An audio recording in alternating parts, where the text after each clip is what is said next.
This is For the Rest of Us with Canon Megan Castellan, a podcast about theology, faith, the Bible, and life. You know, for the rest of us.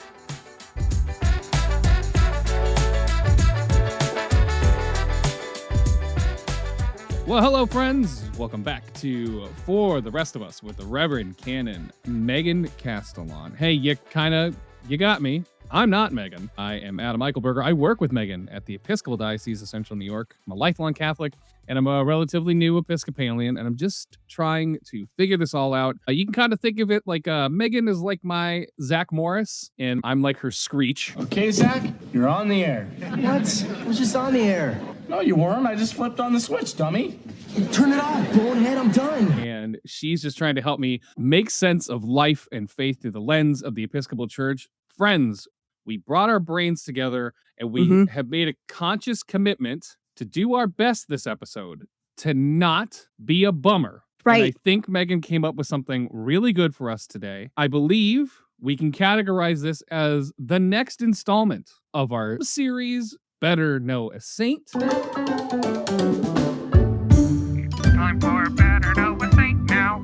It's time for Better Know a Saint. Megan, who do you want to talk about this time for the rest of us? That's right. Hashtag don't be a bummer. So today, I remembered that we are near the feast of Florence Li Tim-Oi, who was the first woman priest that we know of in the Anglican Communion. Her feast day is January 24th. So today, in an attempt not to be a complete and total festival of sadness and despair amidst the horrors, we are going to talk about her because she is awesome. And we don't talk about her enough. Now, had you heard about Florence before? So you actually introduced me to Florence about a year ago, and I did a little bit of reading, and we talked about her a little bit on our social media last year on her feast day. But That's again, I am still learning things about how the church treats saints in the Episcopal Church, as I have made it clear time and time again on this show. I am a Catholic, and the Roman Catholic Church treats saints very weirdly.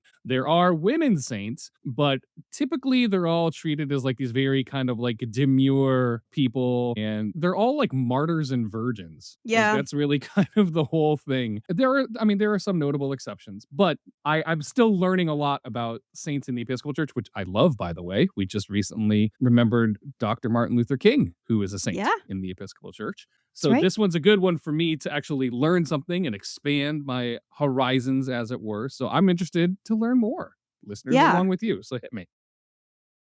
So Florence is great. She was born in Hong Kong on May 5th, 1907. She was named Li Tim-Oi by her father, and it means most beloved daughter. It was to kind of push back against the idea that only sons were to be valued in that culture. Her father said, I am going to prize my daughter as I would a son, and so I will name her most beloved daughter. When she was away at school, she was baptized in the Anglican Church and became Christian. She took the baptismal name of Florence after Florence Nightingale. She really loved the idea of giving your life in service to others, and my guess is that she also kind of loved Florence yelling at everyone and kind of whipping them into shape, which is one of the reasons I love Florence Nightingale. A couple of years later, she attended the deaconess ordination of a woman named Lucy Vincent at St. John's Cathedral in Hong Kong. At the time, there was a sort of suborder called deaconesses. Women could be called to a life of service within the church as a deaconess, but it wasn't considered true ordination. They weren't paid. They weren't allowed to be married. They didn't have control over where they were sent. And so you weren't assigned to a church. And it wasn't considered one of the kind of ordained orders of ministry. You were like a dedicated volunteer sent out by the church. And listening to the sermon, for the first time, she felt called to a life of Christian ministry. And she assumed that this meant she was to be a deaconess. So she attended Canton Union Theological College in what is now mainland China before she went back to Hong Kong in 1938 to pursue this calling to be a deaconess. And so while all this was happening, if you're thinking in your head, 1938, so Europe is going very badly. Yes, as Europe is also going very badly, Asia also going horribly. Japan, under its imperial regime, was in a long-term war with China. There had been this localized conflict from like 1931 to 1937. And it expands outwards into a full-scale Japanese invasion and occupation of China, Macau, Hong Kong, kind of everywhere throughout that region until the end of World War II. It's still the longest war in Asian history. It was really bad, lots of brutality. And this is all going to become really important in the story. Florence is existing, feeling this call of ministry in the middle of a war zone. Her first assignment as a deaconess is the cathedral in Kowloon. And I'm probably going to butcher these names, and I apologize profusely. And it is to help refugees from Hong Kong, from the island, who had fled to mainland China due to the Japanese invasion. The Japanese come into Hong Kong first, and she ministers to them, connects to them with resources, and she spends 2 years there working at the cathedral with the refugees. And after that, she is sent to Macau to help with more refugees coming in, fleeing the Japanese invasion and the fighting. And while she is there, she is finally ordained as a deaconess. Again, not full ordination the way we understand it, but a kind of like commissioning for Christian service. She's ordained under Bishop Ronald Hall, who is the Anglican Bishop of Macau and Hong Kong. White guy. This is the era of Church of England, all over these places, just sending out white guys to these various provinces. She's ordained as a deaconess in May of 1941. They immediately run into a problem. And that is that Macau is sort of stuck as a neutral territory between the Chinese and Japanese armies that are constantly fighting over it and going back and forth. The battle lines are shifting. And Florence is stuck in the middle of these two ginormous armies, ministering to the refugees that managed to get there and have become stuck. She's working with the Anglican population there and anybody who needs help, anybody who needs clothes, food, shelter, comfort, education. Florence is on it. But no Anglican priest can get there or is willing to get there to administer the sacraments because no man is willing to cross the battle lines on account of the firing and the bombs and the landmines and the shooting and all of that. So after a couple of months of this, Florence keeps asking for help from Bishop Hall, and Bishop Hall finally says, you know what, I'm going to give you special super secret permission to just administer communion if you need to. We're not going to talk about it. But he starts to think about Cornelius in the Acts of the Apostles, that she is already doing essentially the work of a priest. And so she already clearly has the inward gift of the Holy Spirit to do this work. Might as well just give her the outward sign of it. Like, let her do it. And at the time, he tells the Archbishop of Canterbury, William Temple, again, this is 1941, Archbishop of Canterbury in England, has his own set of issues, but he writes him a letter and he tells him what he's doing. And he says, look, I don't agree with the ordination of women necessarily, but I'm not going to let my prejudices stand in the way of people in the middle of a war zone receiving communion. He said, I see the need, and if I could get to her physically, I would ordain her a priest rather than give her permission. I am not an advocate for an ordination of women. I am, however, determined that no prejudices should prevent the congregations committed to my care from having the sacraments of the church. In other words, we're in the middle of a war. Do you want people to have the Eucharist or not? We have a lot of his writing about this, and he really kind of struggled about this. He apparently flew to the United States and asked Reinhold Niebuhr about it, which is a measure of desperation, I guess, if you're going to be like, hold on, warring China and Japan, pause. I'm going to fly to New York and talk to some smart academics at Union Theological Seminary about women's ordination. I'll be back. Just hold on with the fighting. So can I ask a question really quickly for my own brain? Okay. So she is essentially, and I'm going to use terms, and I don't know if this is maybe a gap in my Episcopal education thus far. She's given essentially the faculties of a priest, right? So she can consecrate. So because for those who may not understand all this, it's kind of, the credits are kind of one for one in the church, in both the Roman Catholic Church and in our own Episcopal Church. Deacons do not consecrate the elements that are used in Holy Communion to make the Eucharist, but they can distribute them. But what I'm hearing is like you kind of said, like he kind of super secret double handshake ordains her, but she's not really a priest. That is so interesting to me, because when I heard you initially, he's saying she can give communion to people. I'm thinking like, okay, well, where is she getting it from? Like, there can't be a reserve somewhere, maybe. But oh wow, that's really okay. So this is very interesting No, to my very he nerdy church nerd brain. Okay, good. yeah, he basically is like, look, God knows I can't get to you. God knows we can't get a priest that's had a bishop lay hands on him get to you. I'm guessing this is going to be okay with God because look, people need communion. It's a war. What are we going to like? I would get to you if I could, but again, war. Like, I'm sure God understands the triage of our decision making.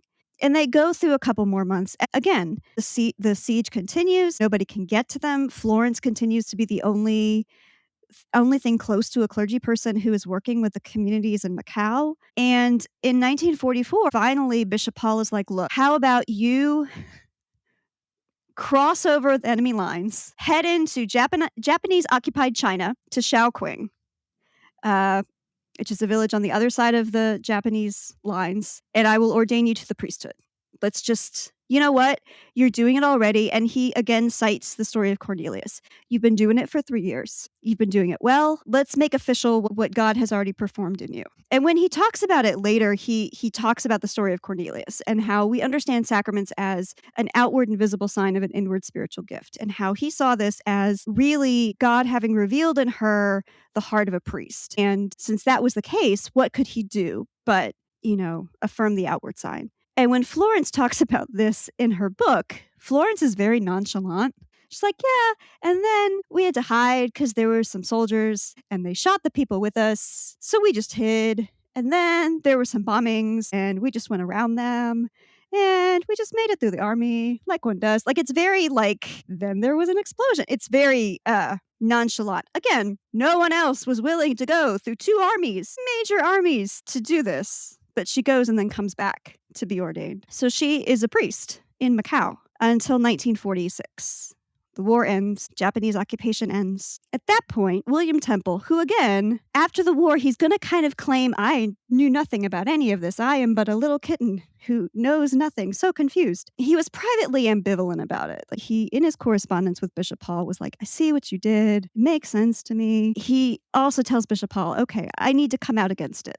Which we like William Temple for the social gospel and for creating the healthcare system in Great Britain, but this was not his best moment. At this point, also, the whole church knows that if a woman has been ordained as a priest, the kind of slowdown on communications is broken, so people are talking and know things now. And everyone has a lot of feelings all of a sudden, and they're not super happy. So Archbishop of Canterbury and the English bishops go to Bishop Hall and to Florence, and Bishop Hall is willing to renounce his episcopacy to keep her as a priest. She voluntarily gives up her license to officiate, but she refuses to renounce her orders. So the distinction, if you're not a church nerd like Adam and I, when you're ordained, you have your orders. And that's kind of reflective of the ontological change that you are made a priest, but then your license to officiate is granted by the bishops that you work with. And that can be removed pretty easily, but you can always get it back. Renouncing your orders is a more permanent change. She refuses to give that up. She says, I am a priest. God called me to that. I will stop acting as one, in order to keep the peace in Dodge. But, I was made a priest, and that's the thing that happened. So she moves back to China. She was in 1948. She was part of a Chinese clergy delegation that was sent on a visit to the U.S., but the church asked her not to preach while she was here, so as not to upset anyone. When she is back in China after the war, she starts a maternity home for girl babies. She starts teaching at the Canton Union Theological College. She teaches English and theology. She starts a home for refugees near the Vietnam border. She starts a huge Sunday school. She keeps working extensively. But at the same time, we have the Maoist revolution in China. So the Cultural Revolution and the communist takeover happens. Christianity in particular becomes incredibly unpopular. It was seen as a religion of foreign imperialism and something inconsistent with Chinese values and culture. In the beginning, Florence does some work publicly to try and explain how Christianity, in her view, is consonant with sort of collectivism and the ancient Chinese philosophies. and how it's not sort of alien to Chinese culture. It's how it's not kind of selling out China to the Western imperial powers. That works initially, and it makes her really unpopular in the West. It doesn't work for very long, particularly in the kind of middle stages and latter stages of the takeover. She is put in a re-education camp. They make her work on a chicken farm, and Red Guards force her to cut up her vestments. Oof. Yeah, it's pretty brutal. They make her work in a factory for about 15 years. And she talks about some brainwashing that happened. But she's finally allowed to retire from the factory in 1947 or 1974. She describes those years as really brutal. She couldn't worship. She couldn't be around other Christians because it was going to be disastrous for them and for her. But one of the things that gave her strength was that she knew she was still a priest. She knew that was still her identity. As she's going through all this, she also had lost communication with kind of the wider Anglican Communion. And the Anglican Communion had kind of lost track of her story. In 1971, Hong Kong ordained another 2 women to the priesthood. And when they did that, they went back and officially reinstated her license to officiate. But because she was in China, behind the communist Iron Curtain, she didn't know about it. And she didn't find out until 1979 when China allowed public Christian worship again. And immediately Florence reorganizes the Anglican Church and starts up public worship and is all over it. But soon after, she emigrates to Canada, where she had a lot more freedom. And she was given an honorary position at St. John's Cathedral in Toronto. And in 1985, her ordination was recognized by the Anglican Church of Canada. So she died in 1992. She got to spend her final years being recognized for the pioneer that she was. And at that point, only after all these years later, the American church by that time had caught up.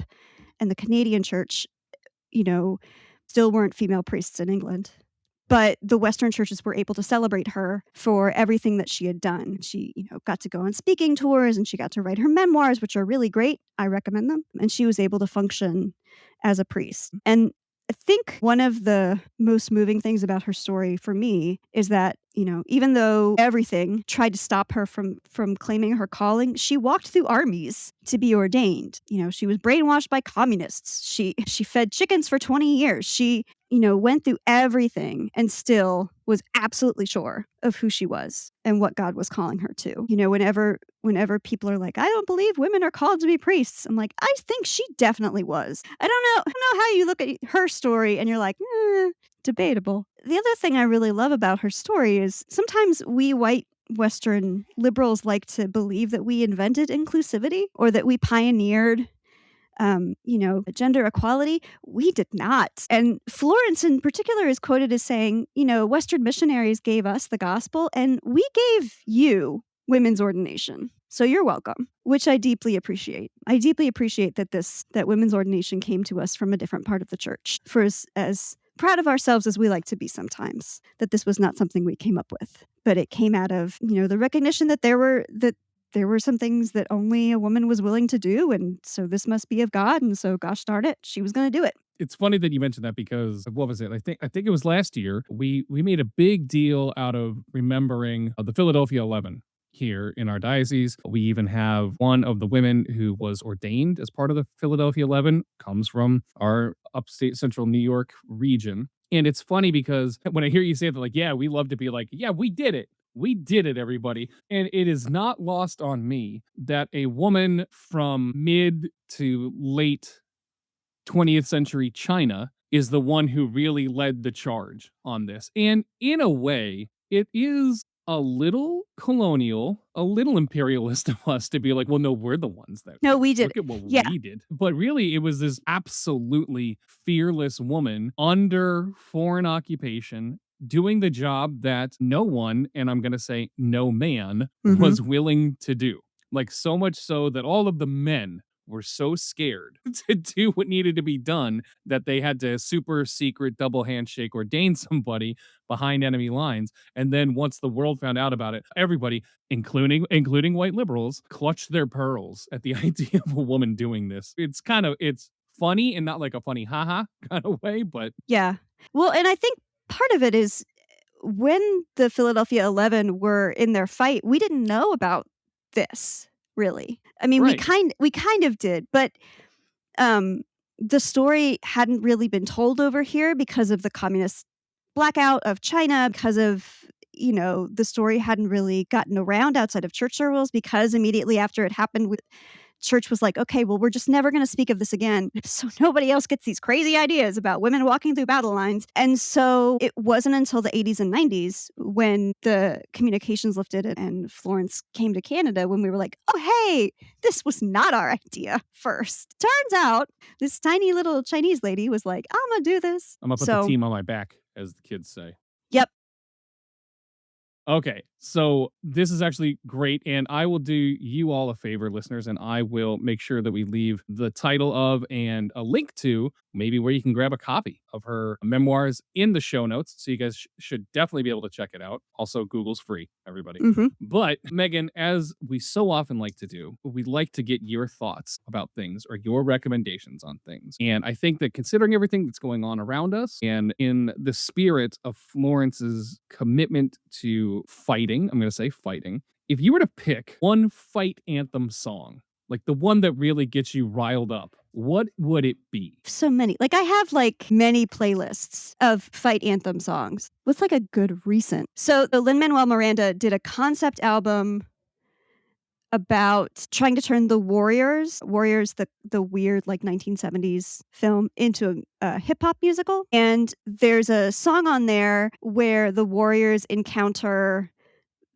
the weird gang with baseball bats on skates. Mm-hmm. And he reimagines it as a Vogue ball with drag queens. And so the singers are Billy Porter and this whole group of really amazing non-binary performers and Vogue ballroom performers. But the refrain is "Quiet girls don't make it home." Ooh. And it's this kind of Vogue electronic dance thing. And that's a good and then half of it is Billy Porter reading the Warriors to filth about how they're very dirty and their outfits look dumb and the colors don't go together.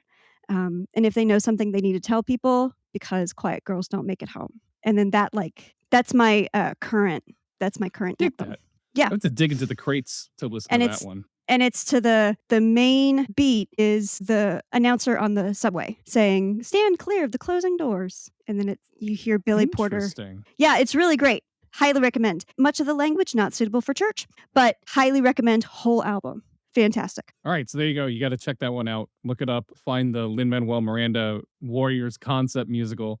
Yeah, man. Hey, I don't know about any of you guys who are listening on your own. I actually learned something today. I mean, I always learn something, but I learned something today, and I hope that you did too. And if you did, hey, do us a favor. Make sure that you have subscribed to the podcast, share it with a friend, leave us a review. Hey, especially on Apple Podcasts and Spotify. If you are liking the show, write us something in the comments. Not only does it help it get in front of more people, but also it gives us stuff to talk about because we love coming up with stuff to talk about, but we also want to talk about things that maybe you want to talk about. So leave us a comment, let us know what you think, ask us questions, and we can talk to you next time on For the Rest of Us. Thanks for stopping by and checking out For the Rest of Us with Ken and Megan. If you like the show, maybe subscribe, share it with a friend, leave us a review, and we hope to see you again next time. For the Rest of Us is a production of the Episcopal Diocese of Central New York.